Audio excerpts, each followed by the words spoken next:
A gente vai começar então hoje a entrevista com o senhor Ido Marcon. Ido Antônio Marcon. Ido Antônio Marcon, filho do seu Aquiles Marcon, um dos primeiros comerciantes de Benjamin que vivia lá na comunidade do Paulo Frontin. Do Paulo Frontin. Ido, um prazer, né, ter recebido aqui na escola de Benjamin nessa manhã, né? Ido, assim, nessa conversa que tu vai fazer, tu vai trocar umas ideias com relação às lembranças que tu tem lá do passado, que tu pode contar para nós, pro pessoal que vai estar assistindo depois aí, né? Com relação ao teu pai, a você, a tua família que vocês viveram, né, lá embaixo no Paulo Frontin, né? Então, quais seriam as primeiras lembranças, Ido, que tu tem de Benjamin Constant? Bom dia, Márcio, o prazer é meu. Benjamin Constant, na verdade, o caminho vinha até Benjamin Constant, Vila Palmeira, e descia para o Paulo Frontin. A estrada que ligava a Faxinalzinho não tinha. A gente, na época, vinha, depois que abriram a estrada, nós vinha até Vila Palmeira, Benjamin, para depois, às vezes descia a pé para o Paulo Frontin. Meu pai morava lá e meu irmão veio botar comércio em Faxinalzinho. Então eu lembro muito de Benjamin. Seu Tussi morava na Vila Palmeira, ali em cima, depois que ele veio embora do Frontin. E eu lembro uma passagem que meu pai veio na ordenação do padre. E eu vim junto, eu era criança e vim junto quando o padre Zana Andréa, Dom Jerônimo se formou padre. Primeira ordenação que eu vim, nós viemos na casa do pai dele tomar café e depois ficamos na ordenação. É uma das primeiras lembranças que eu tenho de Benjamin. E essa estrada que dizia para o Paulo Frontin, ela chegava e ia até Nonoai ou ela só ia até Faxinalzinho, até o Voador por aí?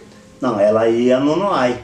Ela passava, ela só não era o trajeto ali, ela descia mais ou menos onde é a barragem hoje.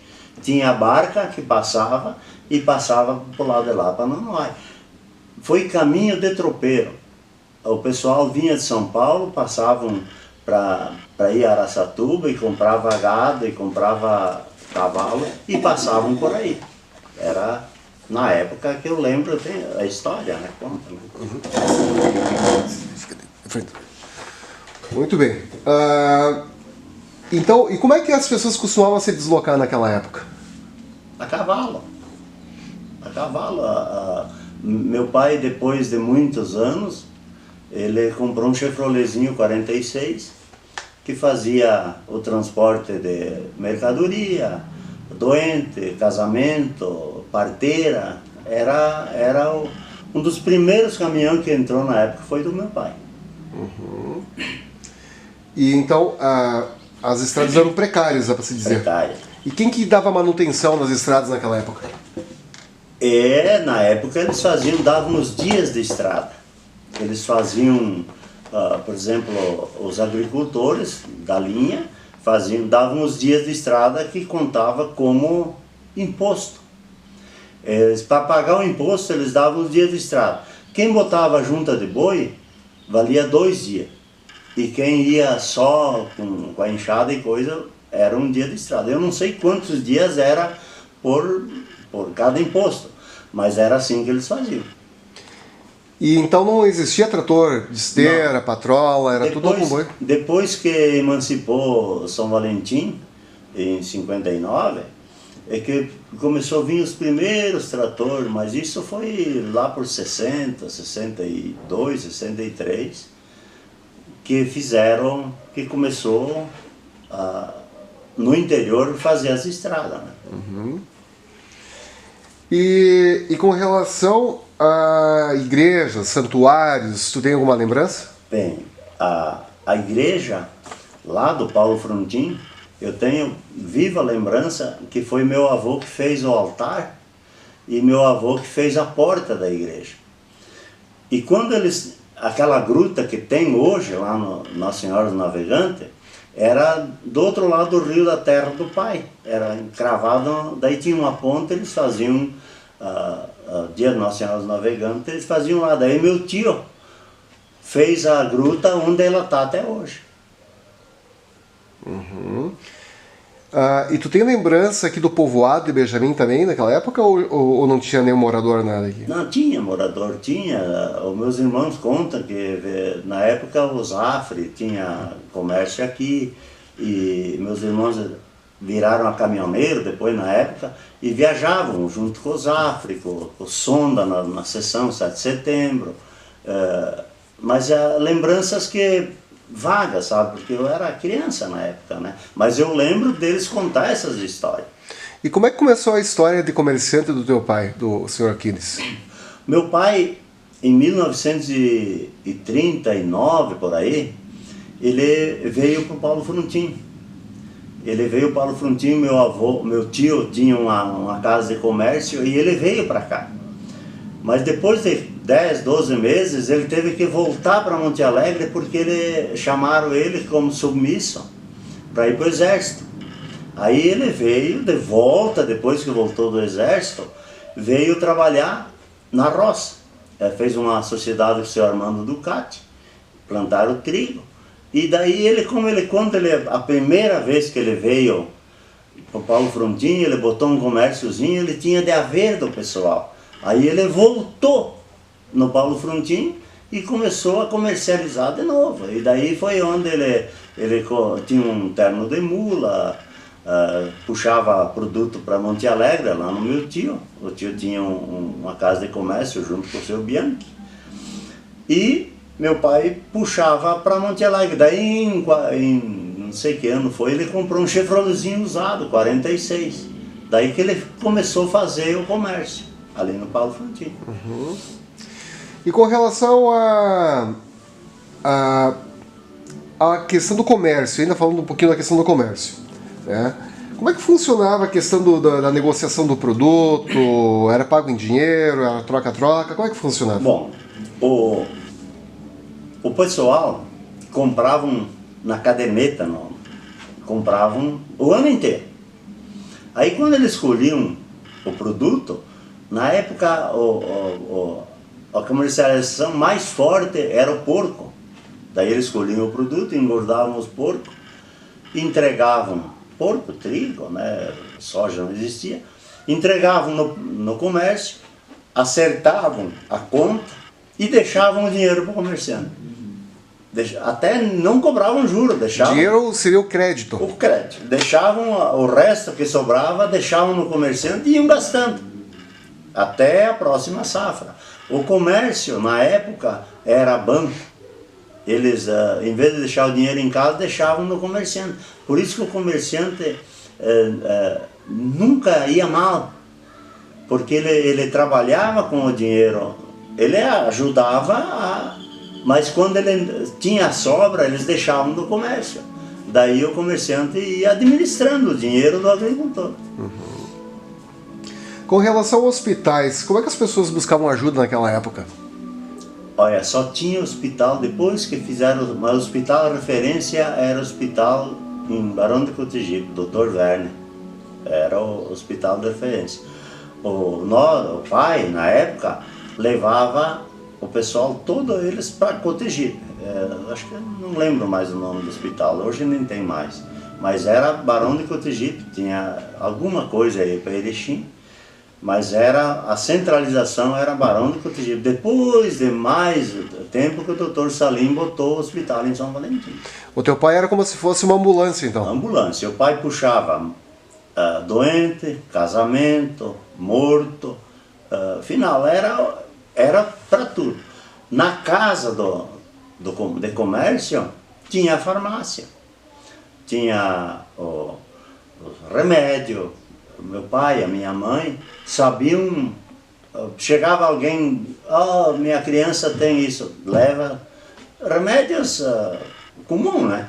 Mas era o que tinha, era um posto veterinário, o pessoal chegava a pedir, tem uma criação doente, leva tal coisa, leva ganazec, leva caprino, leva... Isso eu vivi, na minha época fazia isso também. E com relação a escolas, como é que as pessoas aprendiam naquela época? Era complicado, né? Porque tinha o colégio, Paulo Frontin tinha o colégio, depois eu fui para Faxinalzinho. Na época tinha um colégiozinho muito pequeno, na cidade de Faxinalzinho, um colégio pequeno. O colégio maior era no Coroados, que o Hildo Meneghetti fez o colégio para o pessoal. Quando abriram a estrada de São João a Nonoai, veio uma equipe do DAE morar ali no Coroado, daí que ele fez o colégio, não lembro mais o nome do colégio, mas fez o colégio ali. E aqui no Paulo Frontin tinha uma escolinha também? Tinha uma escola do lado da igreja, tinha uma escola, meus irmãos estudaram lá, eu estudei ali, todo mundo. E na tua opinião, quais eram as maiores dificuldades daquela época? Transporte, né? Transporte, estrada, não tinha transporte, não tinha estrada, não tinha deslocamento. Ônibus, tinha um ônibus, uma jardineira que ia até no Faxinal Grande, passava pelo Paulo Frontin. Aqui, depois que abriram a estrada, que o Zardo botou a linha, daí comprou do seu Tussi, comprou a linha e daí que eles botou aqui. Mas não tinha transporte. Quando o pai ia para Erechim, levava 4, 5 pessoas para fazer alguma compra mais forte em Erechim. Doença, não tinha exame, não tinha... por isso que o pessoal vivia muito pouco, né? Com 60 anos, era aquele velho lá faleceu, mas tinha 60 anos, né? Então era difícil, não tinha recurso para nada. 64, 65, que o Brizola demarcou um pedaço e depois em 79, 80, não lembro que ano foi, que devolveu para os indígenas. Mas o convívio era harmonioso. Todos os indígenas compravam no comércio do pai, ali no Paulo Frontin. Não tinha comércio. Depois, quando meu irmão casou, em 59, que ele foi morar no Faxinalzinho e abriu uma sucursal, uma filial do Paulo Frontin. Daí começou, mas meu pai saía do Paulo Frontin e ia no Porto Goiôem com 22 mulas carregar produto. Meus irmãos eram tropeiros, o seu Antoninho Meneghetti, José Meneghetti na época era tropeiro, eu lembro dele, ele gostava na canjibrina, era tropeiro, e recolhiam o produto, traziam até o Paulo Frontin, o pai carregava na carroça, depois nos caminhãozinhos, para levar ou a Monte Alegre, que meu tio tinha comércio, ou Erechim. Tem algum evento que te marcou bastante daquela época? A festa Nossa Senhora do Navegante no Paulo Frontin. A festa Nossa Senhora do Navegante, eles faziam umas procissões e cantavam, e era uma festa muito famosa. Inclusive a professora que me deu catequese, que é a mãe do seu Arlindo Cosa, Arlindo Meneghetti, cantava, que era uma beleza na igreja, né? E aquilo tinha o coro da igreja em cima, daí a gente ia na missa, nas festas, e eles cantavam em cima, não era na frente ali, eles cantavam em cima, e ela cantava demais. Então, aquilo, quando é Nossa Senhora do Navegante, eu lembro, agora mesmo eu lembro das festas do Paulo Frontin, que era a festa Nossa Senhora do Navegante. Eu não lembro que mês mas é na mesma época ainda, né? Tu tem mais alguma coisa que tu queira falar do Paulo Frontin, ainda que tenha alguma recordação, alguma coisa? Eu lembro do Paulo Frontin, que o Paulo Frontin na época tinha ferraria, açougue, hotel, tinha o hotel do seu João... Descaranto? Não. Martinelli, seu João Martinelli tinha um hotel ali, tinha moinho.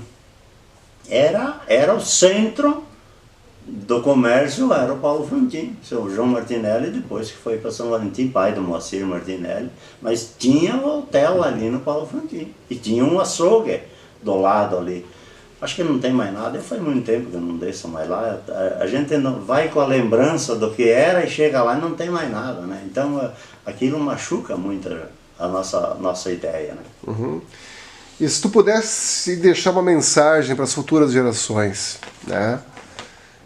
Que a ideia do nosso trabalho é que a gente deixe esse material para as futuras gerações. Que mensagem tu gostaria de deixar, Enzo? Eu gostaria que eles ouvissem isso e comparassem a vida que é hoje da vida, nem do meu tempo. Eu tenho 68 anos, já sofri muito para chegar onde chegamos, mas que eles buscassem olhar o que os antepassados passaram, o que era difícil e o que eles valorizavam, né? Naquele tempo eles compravam uma peça de tecido e faziam a camisa, faziam as calças, tudo igual para todo. Hoje as crianças, se o tênis não é de marca, eles não querem. Se a roupa não é de marca, eles não querem. Naquele tempo lá, eles botavam um remendo em cima do outro para poder viver.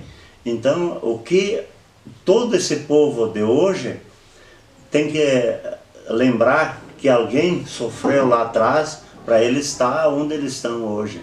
Então, isso que eu queria deixar para a juventude, que naquele tempo não buscavam na porta do colégio para ir no colégio, eles não iam buscar na casa, eles tinham que fazer a pé. Eles iam a pé, eles iam a cavalo, eles iam de pé descalço. E hoje não, hoje o colégio busca na frente, dá material, dá uniforme e ainda às vezes o pessoal não aproveita essa oportunidade para ao menos aprender um pouco do que é a vida, do que foi o passado, né? Ido, muito obrigado, a gente agradece um monte a tua fala para nós aqui. A gente vai repassar esse conteúdo todo para o pessoal da comunidade, para o pessoal daqui de Benjamin, o pessoal também de Faxinalzinho, que também deve ter conhecido o Paulo Frontin, o teu pai, com toda certeza, né? E que isso fique guardado na história, né? Para as futuras gerações, que o pessoal possa, né, aproveitar e ter como lição. Márcio, eu fico muito lisonjeado, honrado, até porque são poucas pessoas que podem fazer isso, e eu faço com muito gosto, porque eu tenho neto, eu tenho filho, e daqui um pouco eles podem se espelhar nisso aí também, para continuar fazendo o bem que meu pai fez. Meu pai só fez o bem. Meu pai foi comerciante, ele só fez o bem. Então, digamos, que se espelhe no que foi feito de bom, não só no meu pai, em toda a comunidade de Benjamin, do Paulo Frontin. Esse povo sofreu demais para nós deixar isso aqui cair por terra e não dar seguimento nas coisas. Então, isso que eu deixo para esse povo e agradeço muito de ter feito essa reportagem, que vai ficar para a eternidade, né? Com toda certeza. Tá, Ido? Tá bom, obrigado, muito então. Obrigado.